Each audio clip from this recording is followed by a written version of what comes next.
না আমরা সবাই দোয়া করি আল্লাহ সুস্থভাবে রাখুন।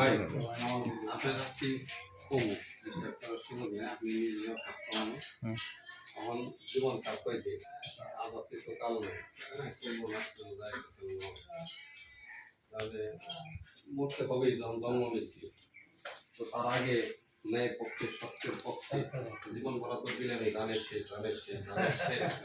গানের শেষ করে তারই বলা শুরু করে বিসমিল্লাহ বলে আল্লাহর উপর তাওয়াক্কুল রেখে সুন্দর সুশৃঙ্খল কল্যাণময় ভালো বিশৃঙ্খলামুক্ত সমাজ বিনির্মাণের লক্ষ্যে একটাবারের জন্য তারা আমরা দাঁড়িপাল্লায় ভোট দিয়ে এই দেশটাকে সুন্দর করে গড়ে তোলার চেষ্টায় অংশগ্রহণ করি ইনশাআল্লাহ।